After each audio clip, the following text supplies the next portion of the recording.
Friends, welcome to SS Creations. ఈరోజు Sunday special chicken. So chicken 1 kg తెచ్చాడు. So ఇప్పుడు ఈ చికెన్లోకి కావాల్సిన మెటీరియల్ అంతా నేను ఇక్కడ పెట్టుకున్నాను. సో ఫస్ట్ నేను పసుపు వేస్తున్నాను ఫ్రెండ్స్. పసుపు మనం తగ్గంత వేసుకోవాలి. అండ్ నెక్స్ట్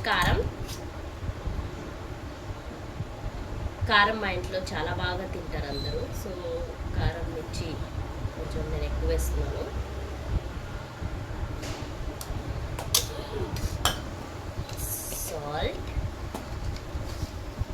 సాల్ట్ తగ్గంత ఫ్రెండ్స్. అండ్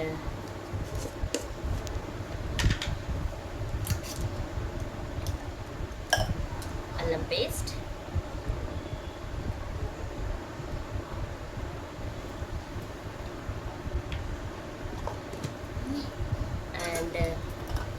సైడ్లో ఫ్రెండ్స్ నేను పెరిగేస్తున్నాను టేస్ట్ ఉంటుందని. సో చికెన్ ఎప్పుడు చేసినా నేను కంపల్సరీ ఇందులో పెరుగు మిక్స్ చేస్తున్నాను ఫ్రెండ్స్. తర్వాత మసాలా తగినంత నేను ఆల్రెడీ మిక్స్ చేసి పెట్టుకున్నాను. గరం మసాలా అండ్ ఉల్లిగడ్డలు ఫ్రై చేసి పెట్టేసాను ఆల్రెడీ, ఈజీగా ఉంటుంది అనేసి. సో ఉల్లిగడ్డలు కూడా నేను దీంట్లో వేసేస్తున్నాను ఫ్రెండ్స్. అండ్ ఫ్రెండ్స్ నేను ఇందులో టమాటాలు గ్రేవీ ఇష్టపడతాను మా ఇంట్లో, కాబట్టి గ్రేవీ కోసం నేను ఒక 2 టమాటాస్ కూడా తీసుకున్నాను. పేస్ట్ చేస్తారు, బట్ పేస్ట్ చేస్తే మీకు నచ్చదు కాబట్టి నేను డైరెక్ట్ వేస్తున్నాను ఫ్రెండ్స్. ఇప్పుడు దానికి తగ్గంత ఆయిల్ వేసుకుంటున్నాను ఫ్రెండ్స్ నేను.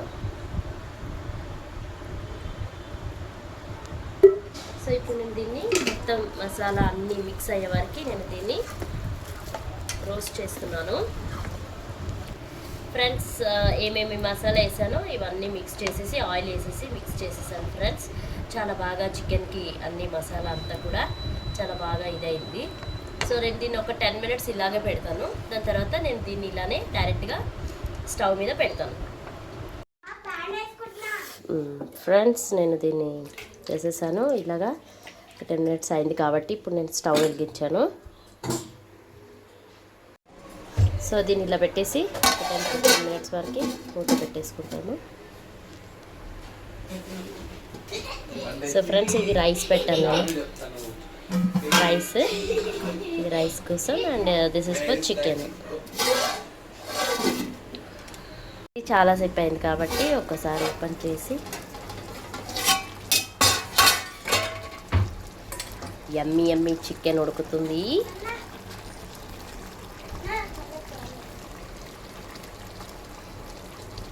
చూసారా గ్రేవీ చిక్కగా ఎలా ఉందో? ఇలా అంటే మా ఇంట్లో చాలా ఇష్టం వీళ్ళకి. సో ఫ్రెండ్స్ ఇంకా ఇది అవ్వాలి ఫ్రెండ్స్. సో ఫైనలీ చికెన్ అయిపోయింది, గ్రేవీ చికెన్ అయిపోయింది ఫ్రెండ్స్.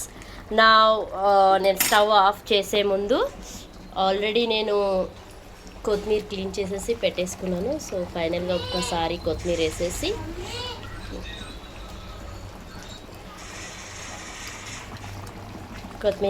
స్టవ్ ఆఫ్ చేస్తున్నాను. Thanks for watching friends. నచ్చిన వాళ్ళు లైక్ చేయండి, సబ్స్క్రైబ్ చేయడం మాత్రం మర్చిపోకండి, కామెంట్ చేయండి. Thank you.